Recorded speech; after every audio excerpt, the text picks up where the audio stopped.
नवरात्रि के 5वें दिन भक्त देवी माँ स्कंद माता के रूप की पूजा करते हैं। भक्त मंत्रों का जाप करते हैं, उपवास करते हैं, मिठाइयाँ गुलक चढ़ाते हैं और पूजा अनुष्ठान करते हैं। स्कंद माता का शाब्दिक अर्थ है स्कंद की माता या युद्ध के देवता की माता। भगवान कार्तिकेय को देवों की सेना का सेनापति चुना गया था जो असुरों के साथ युद्ध कर रहे थे।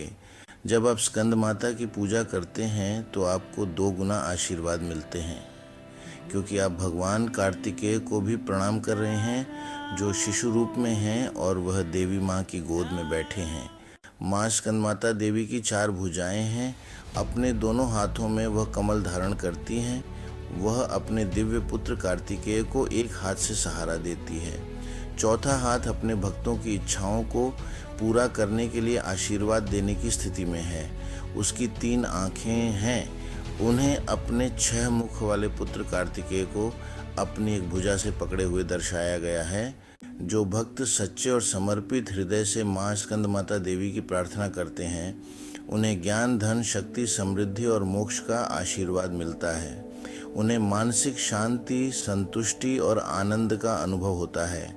ऐसा कहा जाता है कि उनका आशीर्वाद सबसे कमज़ोर व्यक्ति को बुद्धिमान बना देता है। वह अपने भक्तों को गहरी चेतना की ओर बढ़ने में सक्षम बनाती है, जो मोक्ष या आत्मज्ञान की ओर जाने का मार्ग है।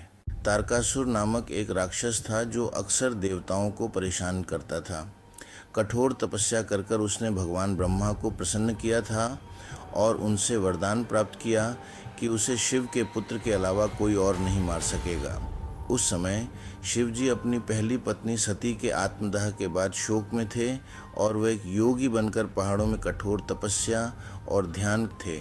चूंकि ऐसा लग रहा था कि भगवान शिव फिर से गृहस्थ की भूमिका नहीं निभाएंगे, इसीलिए वह वरदान ने तारकासुर को लगभग अजय बना दिया था। वही वजह से तारकासुर ने निडरता से देवताओं पर हमला बोल दिया, जिससे स्वर्ग में बहुत विनाश हो रहा था। हालांकि देवी माँ पार्वती ने अपनी गहरी भक्ति और दृढ़ तपस्या से भगवान शिव को प्रसन्न करके उन्हें अपनी तपस्या से बाहर आने के लिए मना लिया। इसके बाद उन्होंने एक दूसरे से विवाह किया और भगवान कार्तिकेय का जन्म हुआ और वह देवताओं की सेना का प्रधान सेनापति बन गया, जो राक्षसों के साथ युद्ध में गया और उन्होंने तारकासुर का वध किया। इस प्रकार भगवान स्कंद या कार्तिकेय ने स्वर्ग को पीड़ा से छुटकारा दिलाया।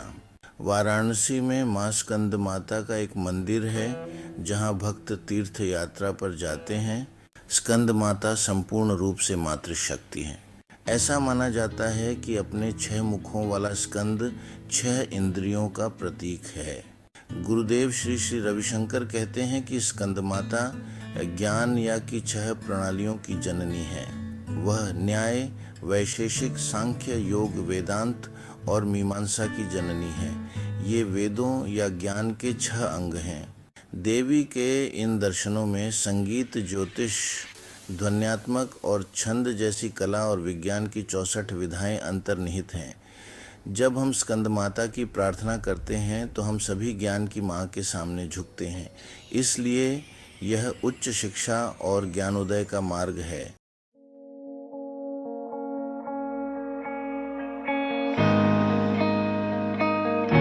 नमस्कार। ईश्वर की कृपा रही तो कल जरूर मिलेंगे। जय माँ दुर्गा।